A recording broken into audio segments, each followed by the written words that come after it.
we are going to make my hair cream or hair butter.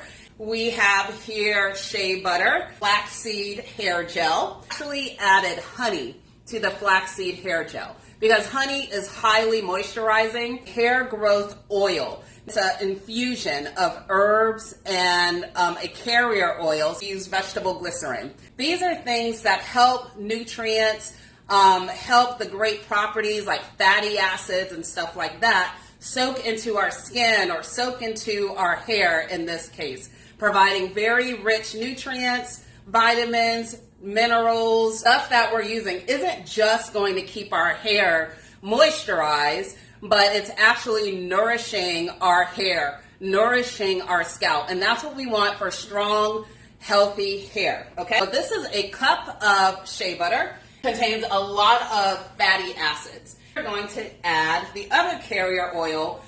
This was actually avocado oil, some coconut oil, and then I added to this dried lavender, dried rosemary, and dried peppermint. So what we're going to do is we're actually going to drain this. And the reason why I use rosemary, peppermint, and lavender is because those herbs are known to be very healthy for your hair. So I am using the strainer to strain off the herbs, so I am just left with the oil. Now that I separated the herbs from the oil, I'm going to add in a tablespoon of my hair growth oil. Next, I have my flaxseed hair gel. Flaxseed is known to be highly nutrient dense. This is a tablespoon here, so I'm pouring that in the mix. Now, if you don't have vegetable glycerin, it's okay. This is a preservative of sorts. It also delivers like great shine as well. And I am going to do a tablespoon of glycerin. Whenever you're doing homemade stuff, start with a lower amount, and then know if the consistency isn't right, if you want to add a little bit more of this and that, then just add it, okay? So I'm blending this up, and I might add a little bit more of my hair growth oil. Again, avocado, coconut with dried herbs, lavender, peppermint, and rosemary. And one thing you'll notice when you do this, it kind of gets fluffy, and you don't need to blend it a whole lot. You just need those ingredients to mix in. We have this, I'm going to put it on. Again, this is for our hair, but I'm just showing you, how moisturizing it is. This is what it looks like on the skin. So imagine doing it on your hair. So we have our butter here, and then I'm going to bottle this up. By bottle, I mean put it in this Tupperware here that I have. And then I'm actually going to store this on my countertop in my bedroom, so it does not have to be refrigerated because I actually use this vegetable glycerin. I don't have to worry about it like spoiling.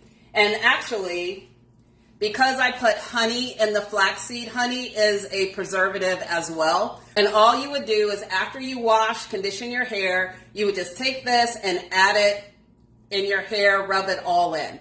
Like I said, I use this on David's locks as well as my hair. And I also, because David's scalp tends to run dry, I take this and I massage his scalp with it. When you are using a butter-based type of conditioner, like shea butter, for example, this is not, while it's moisturizing, it doesn't necessarily create moisture. So you actually need water in order to have the moisture. And what butters and oils do is they actually lock it in.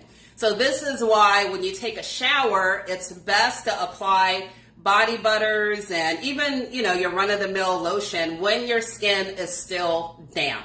If you were to just apply shea butter by itself, which is what I used to do, then it feels okay. But then as the day goes on, the next day, your hair will it'll be dry. And it's hard to explain because it'll still have the shea butter feel, but when you go like this, like I could actually hear my hair, if that makes sense, because essentially moisture wasn't getting trapped in. So you always need some form of liquid first to trap it in. If you do not have shea butter, for example, then you can get the shea butter from my website as well. That's at more-life.com. Thank you guys so much. I will talk to you next Sunday. Till then, be blessed. Have a good day. Bye.